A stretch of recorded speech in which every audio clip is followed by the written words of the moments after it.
Funding for this program is provided by additional funding provided by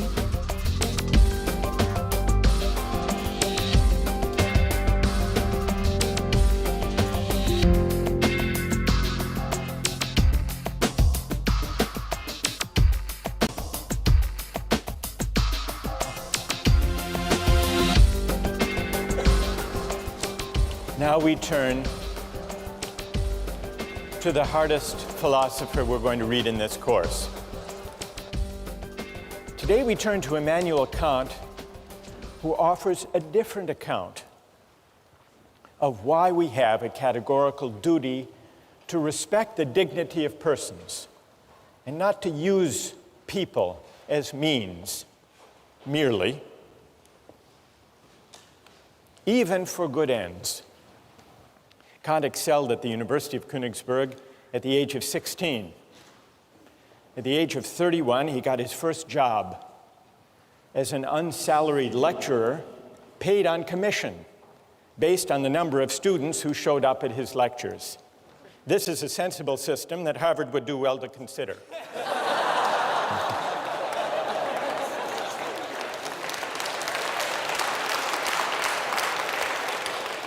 Luckily for Kant, he was a popular lecturer and also an industrious one, and so he eked out a meager living. It wasn't until he was 57 that he published his first major work. But it was worth the wait. The book was The Critique of Pure Reason, perhaps the most important work in all of modern philosophy. And a few years later, Kant wrote the groundwork for the metaphysics of morals, which we read in this course. I want to acknowledge, even before we start, that Kant is a difficult thinker. But it's important to try to figure out what he's saying, because what this book is about is, well, it's about what the supreme principle of morality is, number one, and it's also, it gives us an account, one of the most powerful accounts we have, of what freedom really is. So let me start today. Kant rejects utilitarianism. He thinks that the individual person, all human beings, have a certain dignity that commands our respect. The reason the individual is sacred or the bearer of rights, according to Kant, doesn't stem from the idea that we own ourselves, but instead from the idea that we are all rational beings. We're all rational beings, which simply means that we are beings who are capable of reason. We are also autonomous beings, which is to say that we are beings capable of acting and choosing freely. Now, this capacity for reason and freedom isn't the only capacity we have. We also have the capacity for pain and pleasure, for suffering and satisfaction. Kant admits the utilitarians were half right. Of course, we seek to avoid pain, and we like pleasure. Kant doesn't deny this. What he does deny is Bentham's claim that pain and pleasure are our sovereign masters. He thinks that's wrong. Kant thinks that it's our rational capacity that makes us distinctive, that makes us special, that sets us apart from and above mere animal existence. It makes us something more than just physical creatures with appetites. Now, we often think of freedom as simply consisting in doing what we want, or in the absence of obstacles to getting what we want. That's one way of thinking about freedom. But this isn't Kant's idea of freedom. Kant has a more stringent, demanding notion of what it means to be free. And though it's stringent and demanding, if you think it through, it's actually pretty persuasive. Kant reasons as follows. When we, like animals, seek after pleasure, or the satisfaction of our desires, or the avoidance of pain, when we do that, we aren't really acting freely. Why not? We're really acting as the slaves of those appetites and impulses. I didn't choose this particular hunger or that particular appetite. And so when I act to satisfy it, I'm just acting according to natural necessity. And for Kant, freedom is the opposite of necessity. There was an advertising slogan for the soft drink Sprite a few years ago. The slogan was, "Obey your thirst." There's a Kantian insight buried in that Sprite advertising slogan. That, in a way, is Kant's point.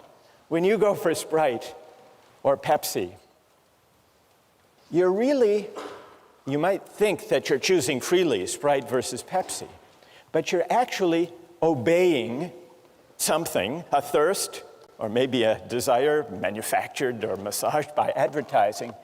You're obeying a prompting that you yourself haven't chosen or created. And here, it's worth noticing Kant's specially demanding idea of freedom. What way of acting, how can my will be determined if not by the promptings of nature or my hunger or my appetite or my desires? Kant's answer, to act freely is to act autonomously.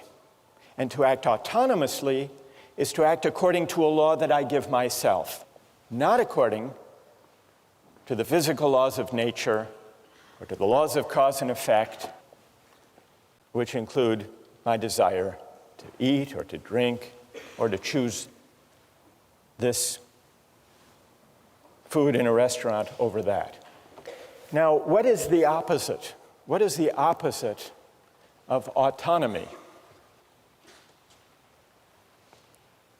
For Kant, he invents a special term to describe the opposite of autonomy. Heteronomy is the opposite of autonomy. When I act heteronomously, I'm acting according to an inclination or a desire that I haven't chosen for myself. So freedom as autonomy is the specially stringent idea that Kant insists on. Now, why is autonomy the opposite of acting heteronomously or according to the dictates of nature? Kant's point is that nature is governed by laws of cause and effect, for example. Suppose you drop a billiard ball. It falls to the ground. We wouldn't say the billiard ball is acting freely. Why not? It's acting according to the law of nature, according to the laws of cause and effect, the law of gravity. And just as he has an unusually demanding and stringent conception of freedom, freedom as autonomy, he also has a demanding conception of morality.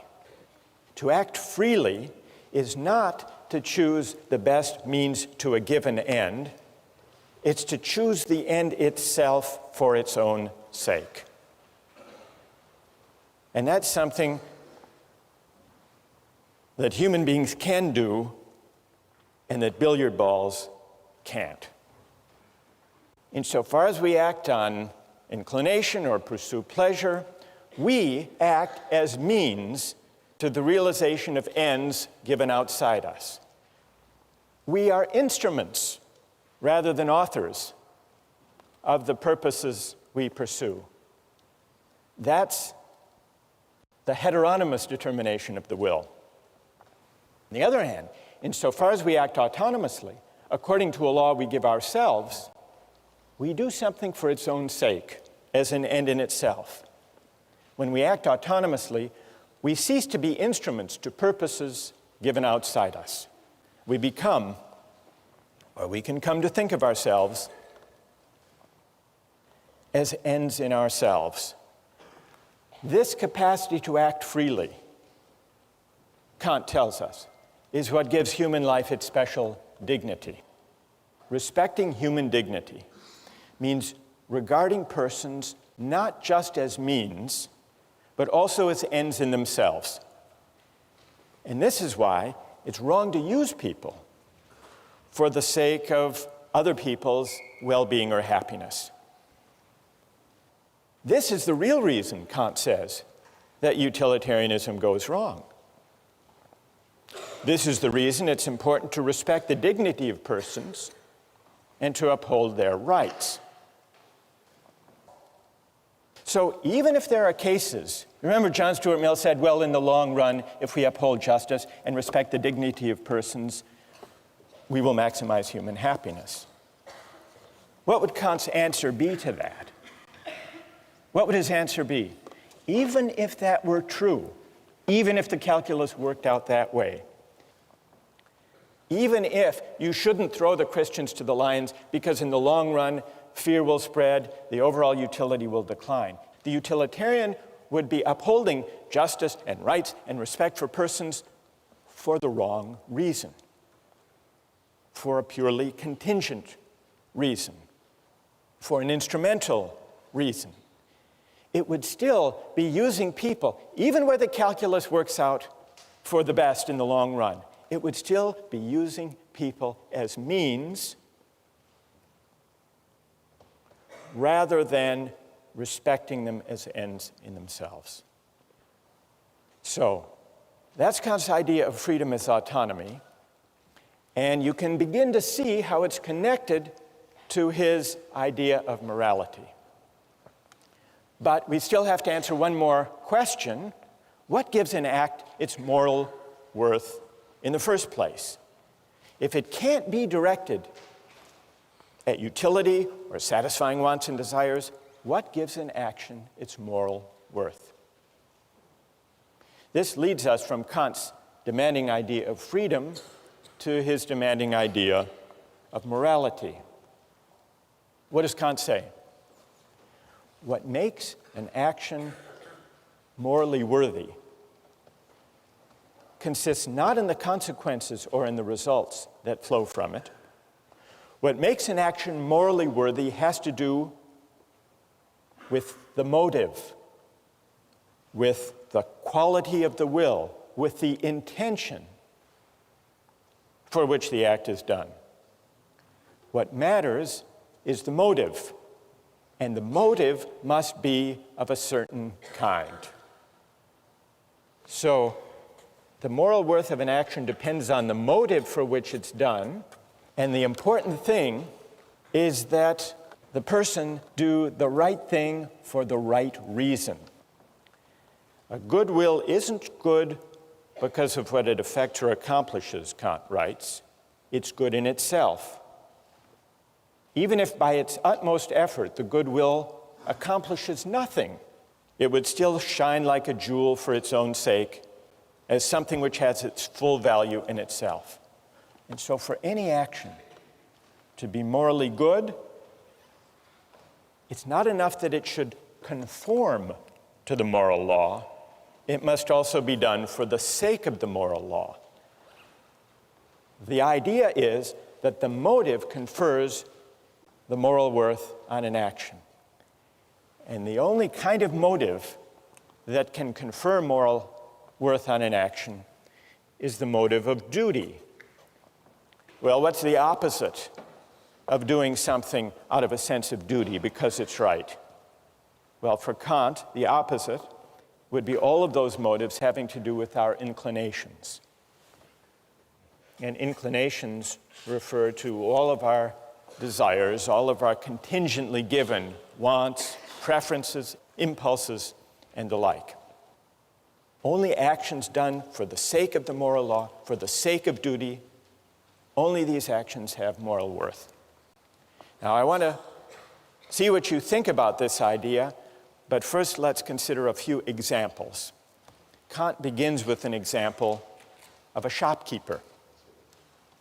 He wants to bring out the intuition and make plausible the idea that what confers moral worth on an action is that it be done because it's right. He says, suppose there's a shopkeeper and an inexperienced customer comes in. The shopkeeper knows that he could give the customer the wrong change, could shortchange the customer and get away with it, that at least that customer wouldn't know. But the shopkeeper nonetheless says, well, if I shortchange this customer, word may get out, my reputation would be damaged, and I would lose business. So I won't shortchange this customer. The shopkeeper does nothing wrong. He gives the correct change. But does his action have moral worth? Kant says no. It doesn't have moral worth because the shopkeeper only did the right thing for the wrong reason, out of self-interest. That's a pretty straightforward case. Then he takes another case, the case of suicide. He says we have a duty to preserve ourselves. Now, for most people who love life, we have multiple reasons for not taking our own lives. So the only way we can really tell, the only way we can isolate the operative motive for someone who doesn't take his or her life is to imagine someone who's miserable and who, despite having an absolutely miserable life, nonetheless recognizes the duty to preserve oneself and so does not commit suicide. That's the force of the example is to bring out the motive that matters. And the motive that matters for morality is doing the right thing for the sake of duty. Let me just give you a couple of other examples. The Better Business Bureau. What's their slogan? The slogan of the Better Business Bureau? Honesty is the best policy. It's also the most profitable. This is the Better Business Bureau's full-page ad in the New York Times. Honesty.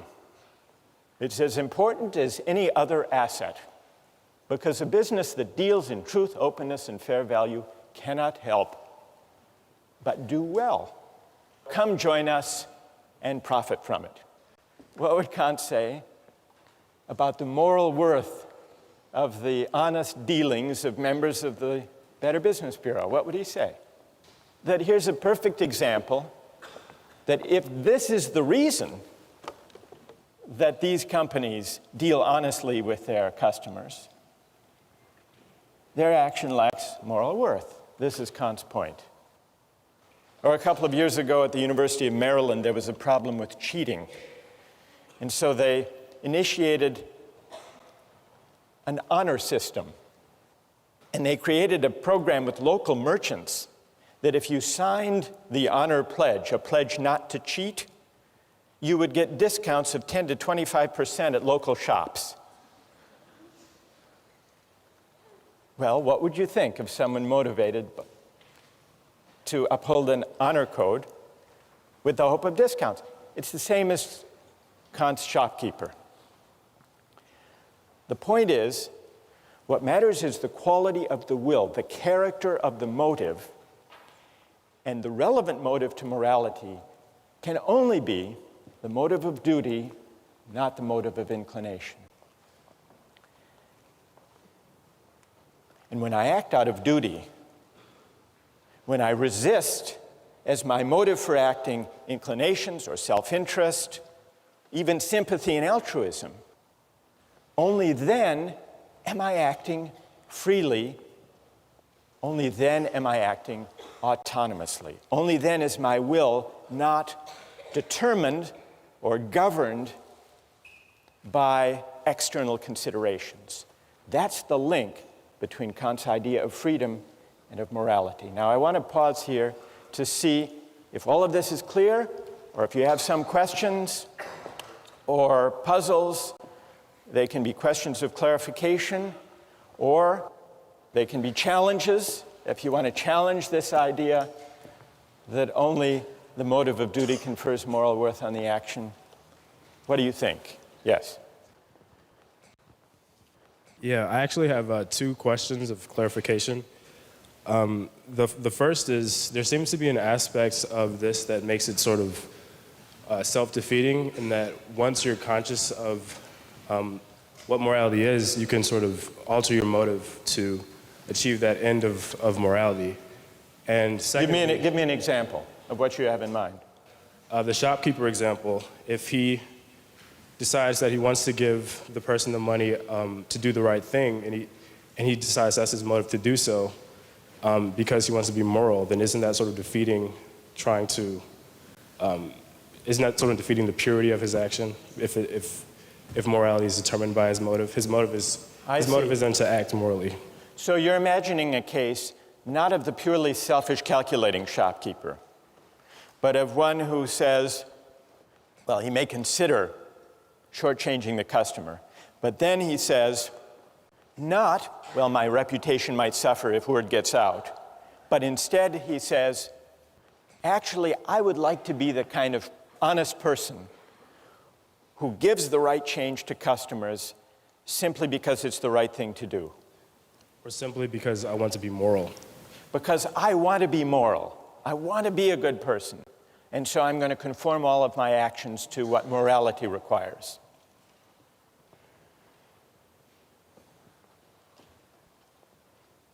It's a subtle point. It's a good question. Kant does acknowledge, you're pressing Kant on an important point here. Kant does say there has to be some incentive to obey the moral law. It can't be a self-interested incentive. That would defeat it by definition. So he speaks of a different kind of incentive from an inclination. He speaks of reverence for the moral law. So if that shopkeeper says, I want to develop a reverence for the moral law, and so I'm going to act, and so I'm going to do the right thing, then I think he's there. He's there as far as Kant's concerned. Because he's formed his motive, his will is conforming to the moral law once he sees the importance of it. So it would count. It would count. All right, and then secondly, very quickly, what stops morality from becoming completely objective in this point? What stops morality from becoming completely subjective? Yeah, like how can, if morality is completely determined by your morals, then how can you apply this, or how can it be enforced? That's also a great question. What's your name? My name is Amadi. Amadi? Yeah. All right. If acting morally means acting according to a moral law out of duty, and if it's also to act freely in the sense of autonomously, it must mean that I'm acting according to a law that I give myself. That's what it means to act autonomously. Amadi is right about that. But that does raise a really interesting question. If acting autonomously means acting according to a law I give myself, That's how I escape the chain of cause and effect and the laws of nature. What's to guarantee that the law I give myself when I'm acting out of duty is the same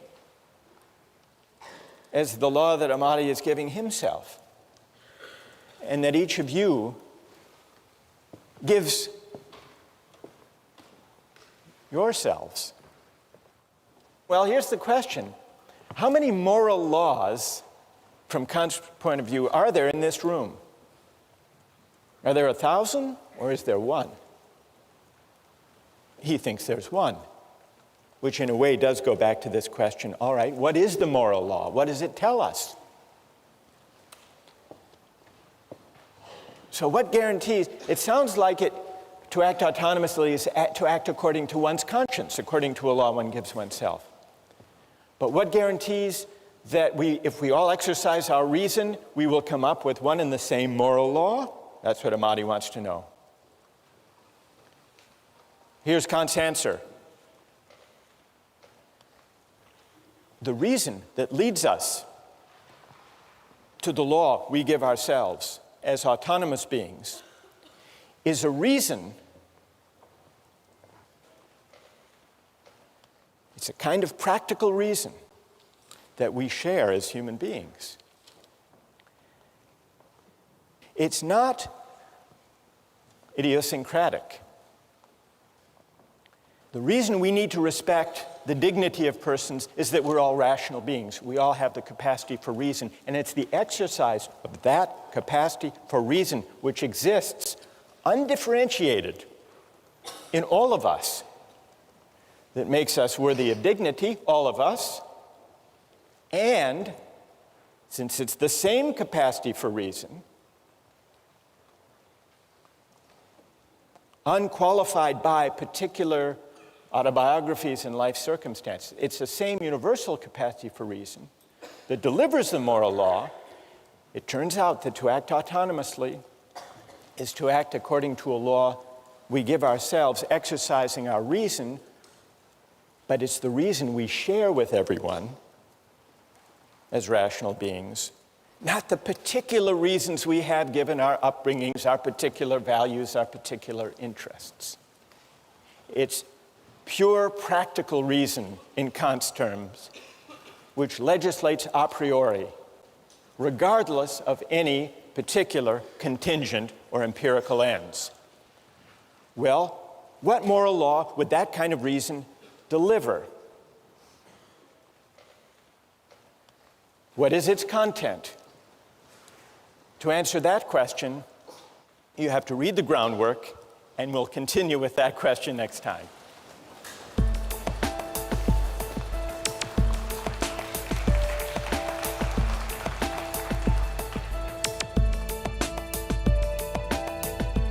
For Kant, morally speaking, suicide is on a par with murder. It's on a par with murder because what we violate when we take a life, when we take someone's life, ours or somebody else's, we use that person, we use a rational being, we use humanity as a means. And so we fail to respect humanity as an end.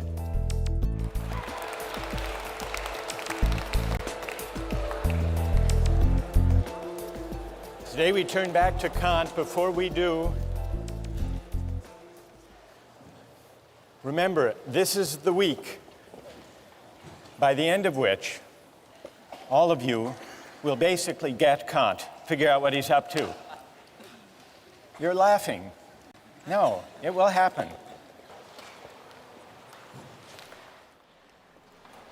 Kant's groundwork is about two big questions. First, what is the supreme principle of morality? Second, how is freedom possible? Two big questions. Now,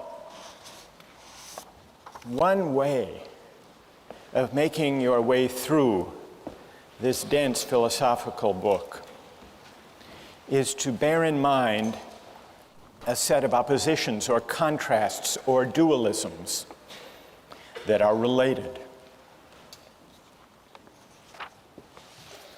Today I'd like to talk about them.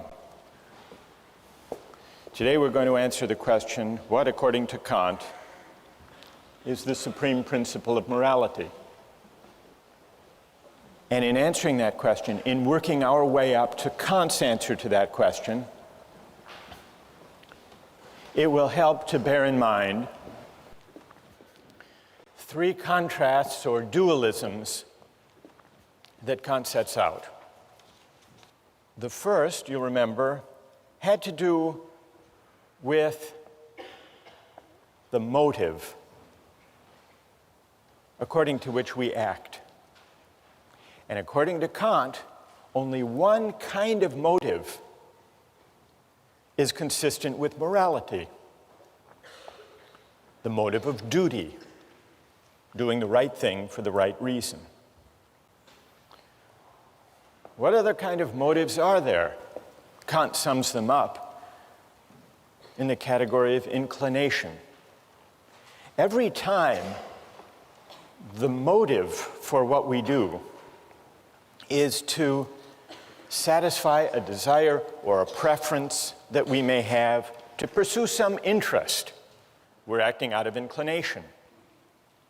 Now, let me pause to see if, in thinking about the question of the motive of duty, the goodwill, see if any of you has a question about that much of Kant's claim. Or is everybody happy with this distinction? What do you think? Go ahead. When you make that distinction between duty and inclination, is there ever any moral action ever? I mean, you could always kind of probably find some selfish motive, can't you? Maybe very often people do have self-interested motives when they act. Kant wouldn't dispute that. But what Kant is saying is that insofar as we act morally, that is, insofar as our actions have moral worth, what confers moral worth is precisely our capacity to rise above self-interest and prudence and inclination and to act out of duty. Some years ago, I read about a spelling bee, and there was a young man who was declared the winner of the spelling bee, a kid named Andrew, 13 years old. The winning word, the word that he was able to spell, was echolalia. Does anyone know what echolalia is? What? Some type of flower? It's not some type of flower, no. It means the tendency to repeat, as in echo, to repeat what you've heard. Anyhow, he misspelled it, actually. But the judges misheard him. They thought he had spelled it correctly and awarded him the championship of the National Spelling Bee. And he went to the judges afterward and said, actually, I misspelled it. I don't deserve the prize. And he was regarded as a moral hero, and he was written up in the New York Times, Misspeller is a spelling bee hero. There's Andrew with his proud mother.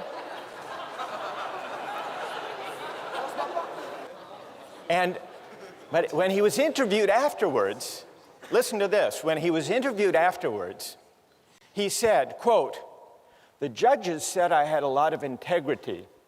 But then he added that part of his motive was, quote, "I didn't want to feel like a slime." All right, what would Kant say? Go ahead. I guess it would depend on whether or not that was a marginal reason or the predominant reason in whether or not and why he decided to confess that he didn't actually spell the word correctly. Good, and what's your name? Vasco. That's very interesting. Is there anyone else who has a view about this? Does this show that Kant's principle is too stringent, too demanding? What would Kant say about this? Yes? I think that Kant actually says that it is the pure motivation that comes out of duty which gives the action moral worth. So it's like, for example, in this case, he might have more than one motive. He might have the motive of not feeling like a slime, and he might have the motive of doing the right thing for in and of itself, out of duty. And so, while there's more than one motivation going on there, does not mean that the action is devoid of moral worth just because he has one other motive. So, because the motive which involves duty is what gives it the moral worth. Good. And what's your name? Judith. Well, Judith, I think that your account actually is true to Kant. It's fine to have sentiments and feelings that support doing the right thing, provided they don't provide the reason for acting. Yeah. So I think Judith actually has mounted a pretty good defense of Kant on this question of the motive of duty. Thank you. Now, let's go back to the three contrasts. It's clear at least what Kant means when he says that for an action to have moral worth, it must be done for the sake of duty, not out of inclination. But as we began to see last time, there's a connection between Kant's stringent notion of morality and his specially demanding understanding of freedom. And that leads us to the second contrast, the link between morality and freedom. The second contrast describes two different ways that my will can be determined, autonomously and heteronomously. And according to Kant, I'm only free when my will is determined autonomously, which means what? According to a law that I give myself. We must be capable, if we're capable of freedom as autonomy, we must be capable of acting according not to a law that's given or imposed on us, but according to a law we give ourselves. But where could such a law come from? A law that we give ourselves? Reason. If reason determines my will, then the will becomes the power to choose independent of the dictates of nature or inclination or circumstance. So, connected with Kant's demanding notions of morality and freedom is a specially demanding notion of reason.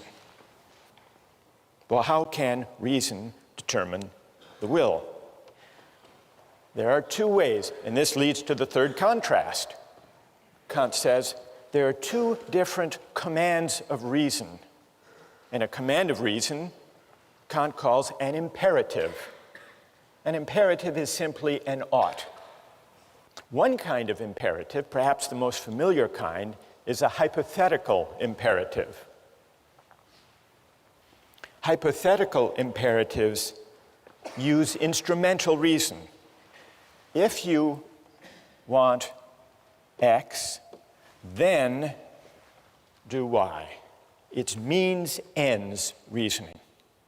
If you want a good business reputation, then don't shortchange your customers, word may get out. That's a hypothetical imperative. If the action would be good solely as a means to something else, Kant writes the imperative is hypothetical. If the action is represented as good in itself, and therefore as necessary for a will which of itself accords with reason, then the imperative is categorical. That's the difference between a categorical imperative and a hypothetical one.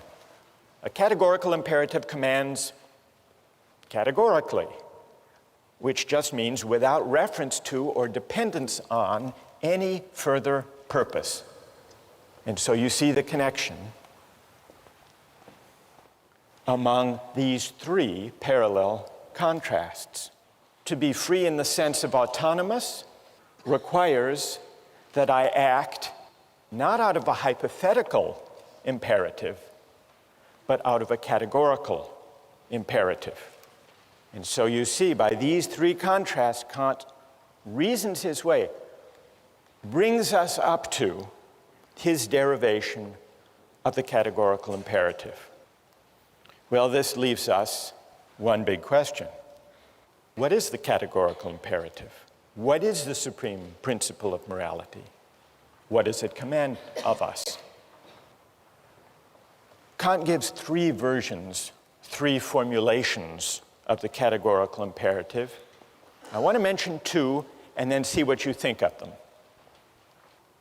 The first version, the first formula, he calls the formula of the universal law. Act only on that maxim whereby you can at the same time will that it should become a universal law. And by maxim, what does Kant mean? He means a rule that explains the reason for what you're doing, a principle. For example, promise keeping. Suppose I need money, I need $100 desperately, and I know I can't pay it back anytime soon. I come to you and make you a promise, a false promise, one I know I can't keep. Please give me $100 today, lend me the money, I will repay you next week. Is that consistent with the categorical imperative, that false promise? Kant says no. And the test, the way we can determine that the false promise is at odds with the categorical imperative is try to universalize it. Universalize the maxim upon which you're about to act. If everybody made false promises when they needed money, then nobody would believe those promises. There would be no such thing as a promise. And so there would be a contradiction. The maxim, universalized, would undermine itself. That's the test. That's how we can know that the false promise is wrong. Well, what about the formula of the universal law? You find it persuasive?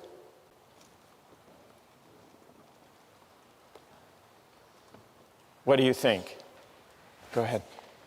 I have a question about the difference between categoricalism and a hypothesis that if you're going to between categorical and hypothetical yeah. imperatives. Right. If you're going to act with a categorical imperative so that the maxim doesn't undermine itself, it sounds like I am going to do X because I want Y. I am going to not lie in dire need because I want the world to function in such a way that promises are kept. I don't want to liquidate the practice of promises. Right. It sounds like justifying a means by an ends. It seems like an instance of consequentialist reasoning, you're saying. Right. And what's your name? Tim. Tim. Well, Tim, John Stuart Mill agreed with you. He made this criticism of Kant. He said, if I universalize the maxim and find that the whole practice of promise-keeping would be destroyed if universalized, I must be appealing somehow to consequences. Right. If that's the reason not to tell a false promise. So John Stuart Mill agreed with that criticism against Kant. But John Stuart Mill was wrong. You're in good company, though. You're in good company, Tim. Kant is often read, as Tim just read him, as appealing to consequences. The world would be worse off if everybody lied, because then no one could rely on anybody else's word. Therefore, you shouldn't lie. That's not what Kant is saying exactly. Although it's easy to interpret him as saying that. I think what he's saying is that this is the test. This is the test of whether the maxim corresponds with the categorical imperative. It isn't exactly the reason. It's not the reason. The reason you should universalize to test your maxim is to see whether you are privileging your particular needs and desires over everybody else's. It's a way of pointing to this feature, this demand of the categorical imperative, that the reasons for your action shouldn't depend, for their justification, on your interests, your needs, your special circumstances being more important than somebody else's. That, I think, is the moral intuition lying behind the universalization test.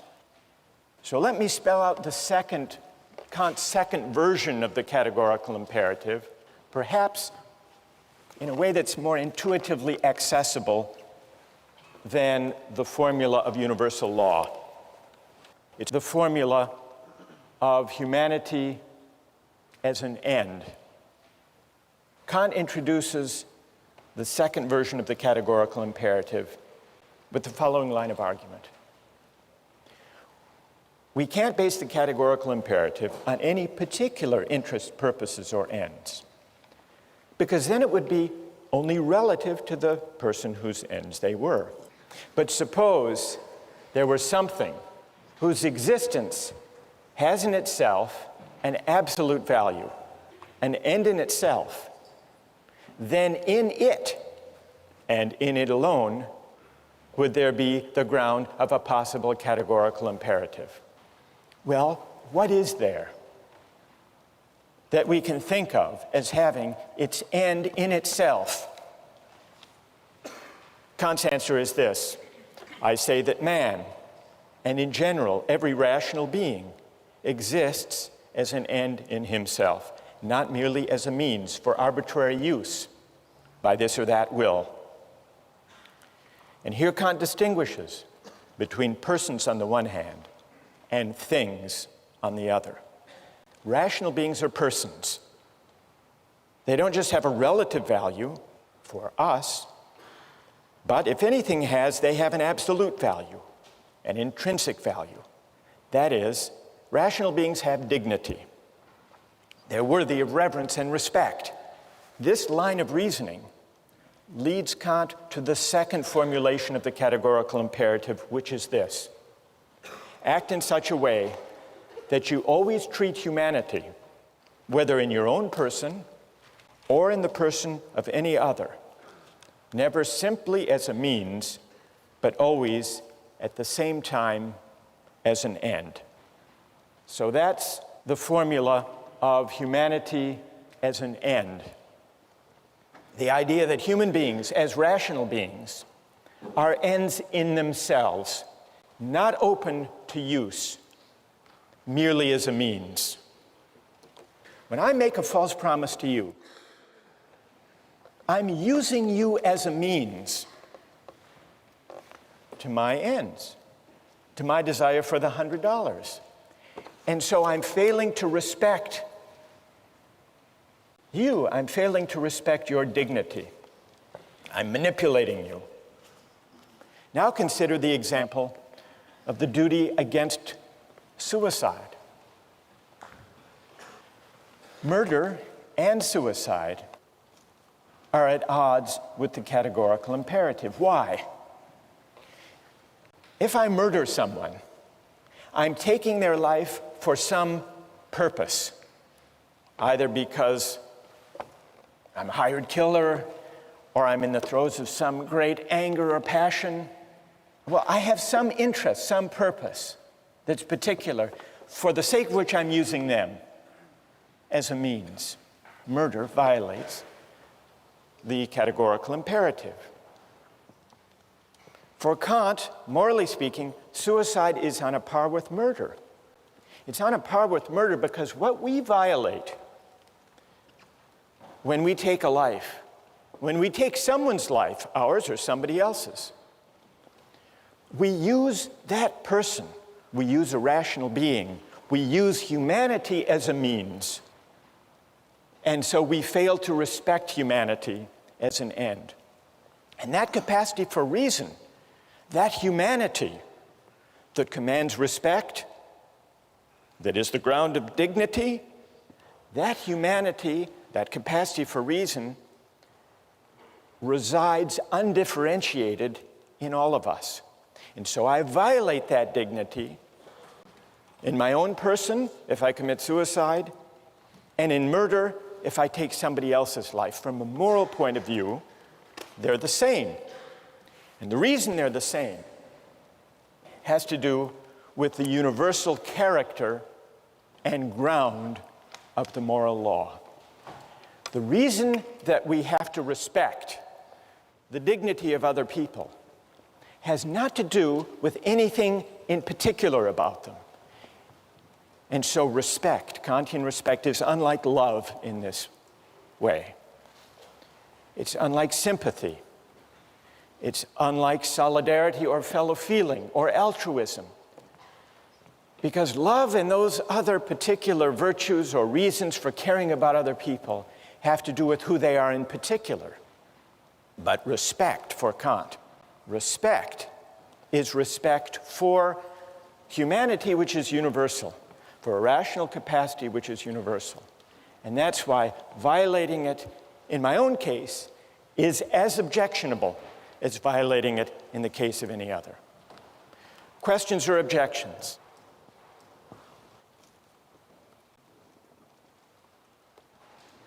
Go ahead. I guess I'm somewhat worried about Kant's statement that you cannot use a person as a means because every person is an end in and of themselves.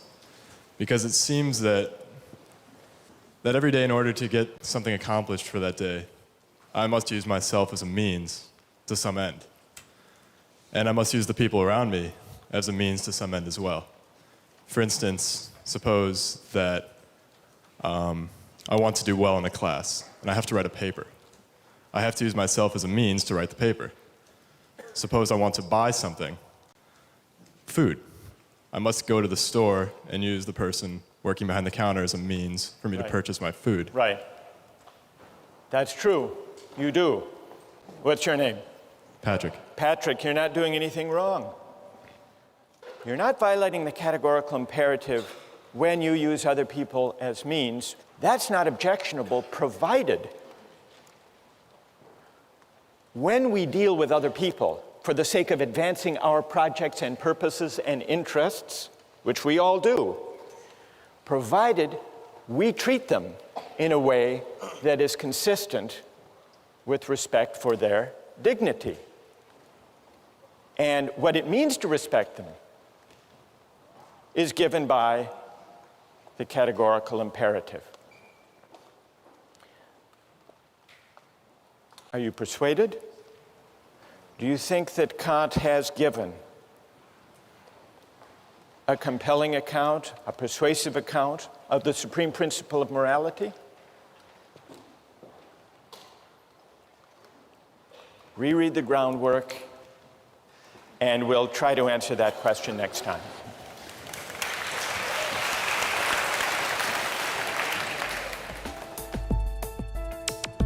Don't miss the chance to interact online with other viewers of Justice. Join the conversation, take a pop quiz, watch lectures you've missed, and learn a lot more. Visit justiceharvard.org. It's the right thing to do.